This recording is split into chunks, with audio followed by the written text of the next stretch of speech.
Indah urangoa bungkena balanda, po pasti kisah bara manusia.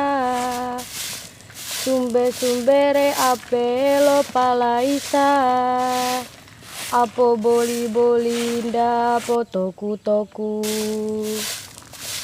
Hingga nana miarangana abolia, inun cana ko maka po kaba-kaba. Mo kompona ako anai rumpu, mo mapina so ako le mo itana.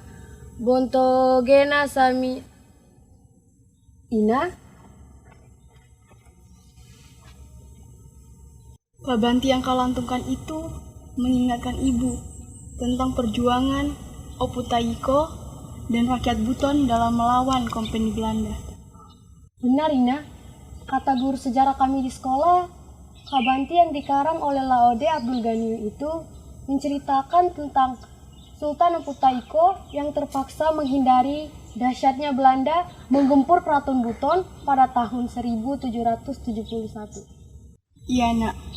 Peristiwa itu begitu sangat mencekam dan memilukan. Persis seperti dalam Kabanti itu. Oh iya, Ina? Bisakah Ina menceritakan seperti apa sosok Opu Taiko saat ia remaja sepertiku? Baiklah, Ina akan menceritakan sedikit kepadamu. Opu Taiko atau biasa dikenal dengan nama Lakarambau.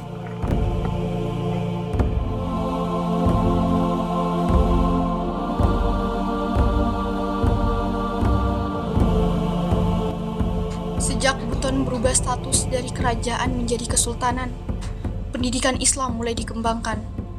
Seluruh kalangan keluarga di Buton, pendidikan pertama yang diajarkan orang tua kepada anak-anaknya adalah akhlak dan budi pekerti, serta kejujuran dengan referensi dasar menurut ajaran Islam.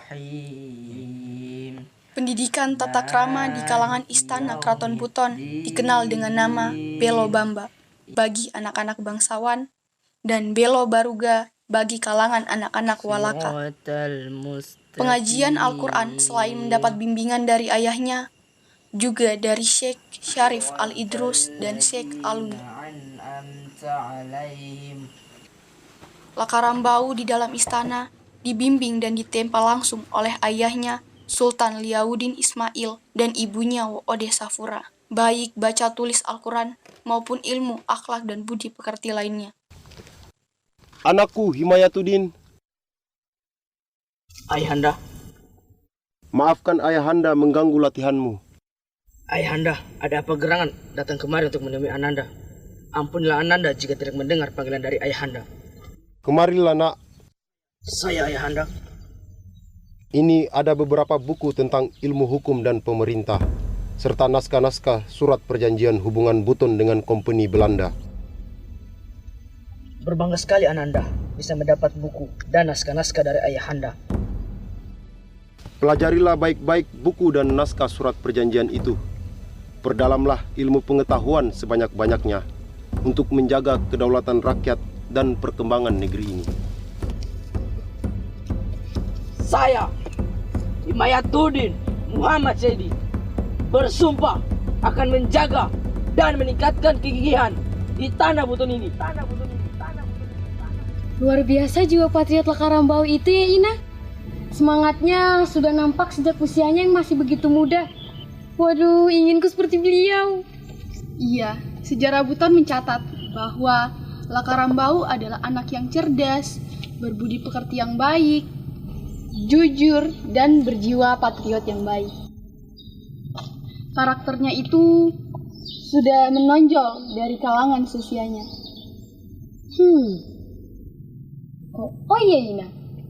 Bagaimana Lakarambau dari remaja hingga dewasa? Bukanlah watak Lakarambau kalau tidak menimba berbagai ilmu yang banyak. Lakarambau menyadari bahwa kehadiran Belanda di tanah Buton sangat merugikan pemerintah dan rakyat Buton. Apakah Lakarambau membiarkan kompeni terus menindas di tanah Buton? Tidak! Saya, Lakarambau, tidak sudi negeri Buton ini terus berada di keta Belanda. Kita ini negeri besar dan berdaulat. Perjanjian Belanda dengan kita harus kita hentikan. Tapi Lakarambau, kalau kita melakukan peperangan melawan Belanda sekarang, tentu itu akan memicu perang di tanah ini. Itulah konsekuensi perjuangan kawan-kawan. Jika harus mengangkat senjata, maka kita lawan. Sepakat. Saya sepakat dengan pendapatnya Lakarambau. Ya, saya juga sepakat. Lalu, apa langkah kita selanjutnya? Para cendekia, cerdaskan rakyat. Tanamkan jiwa patriotisme dalam diri kita sebagai tonggak utama pertahanan kita. Negeri ini terlalu mahal untuk dikuasai company. Setuju. Baiklah. Yenda inda mukaro, sumana mulipu. Yinda inda mukaro, sumana mulipu. Yenda inda mukaro, sumana mulipu. Yinda inda mukaro, sumana mulipu. Sikap patriotik, kepemimpinan, dan ilmu pengetahuan yang luas yang dimiliki oleh Lakarambau, remaja saat itu, mendapatkan banyak sekali pujian dari kalangan seusianya. Cintanya kepada tanah air Buton sebagai bentuk bela negara itu dikenal masyarakat dengan istilah Ea Matiakia Olipu, yang memiliki arti dia akan membela negerinya hingga akhir hayat. Lakarambau benar-benar idola patriotik. Bukan hanya di kalangan pada masa itu, tapi di masa sekarang pun, saya berani mengatakan dia adalah sosok panutan yang telah menginspirasi banyak orang. Benar anakku. Bahkan di usia remajanya tersebut, beliau diberi jabatan Belo Baruga. Wah, keren. Teruskanlah ceritamu, Ina. Imajinasiku semakin bergelora untuk larut dalam ilustrasi Lakarambau setelah dewasa. Baiklah, Ina akan lanjutkan.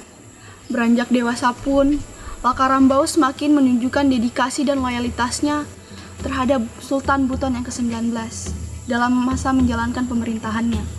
Sehingga ia diangkat menjadi Lakina Kamboa, kepala pemerintahan wilayah.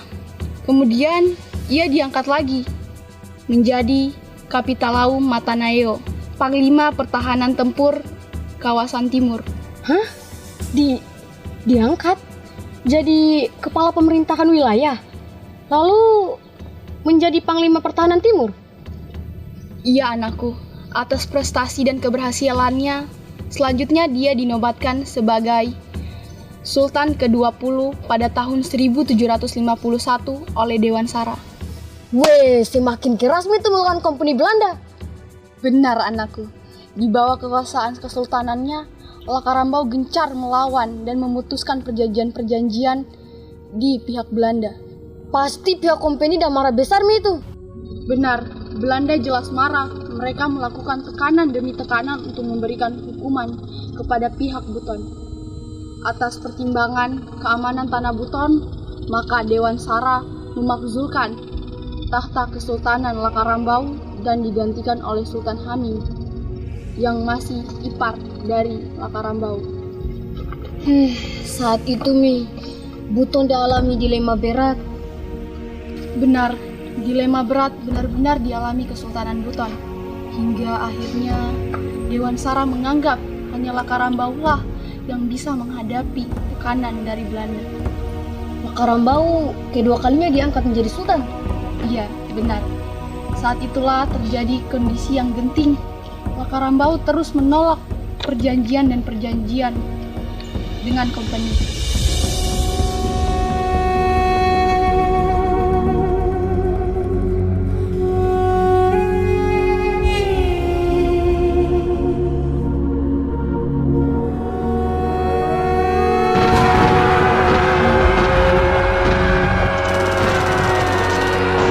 Situasi mencekam. Sultan Lakarambau harus diungsikan ke tempat yang lebih aman untuk menyelamatkan diri bersama keluarganya. Namun, putri kesayangannya, Woode Wakato, dan cucu beliau bernama Woode Kaman yang masih tidur di dalam buayan tidak sempat diselamatkan dan menjadi tawanan Prince Weber, pihak kompeni Belanda.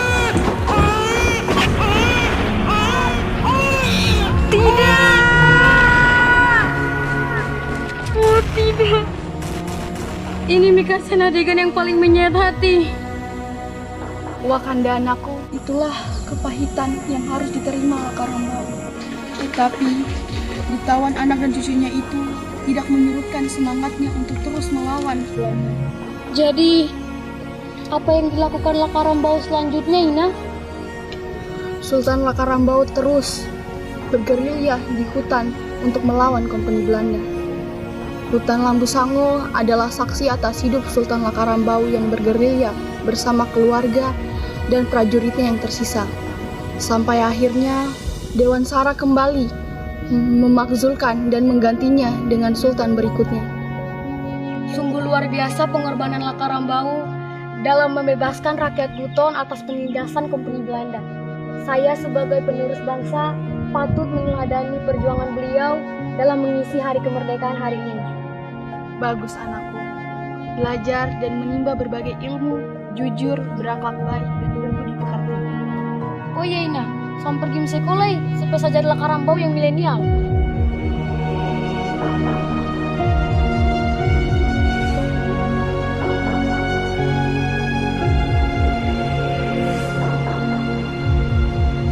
Lakarambau telah membebaskan rakyat Buton dari penindasan, walaupun ia harus kehilangan banyak hal dari dirinya. Baginya, negeri ini terlalu mahal jika harus ditindas bangsa asing.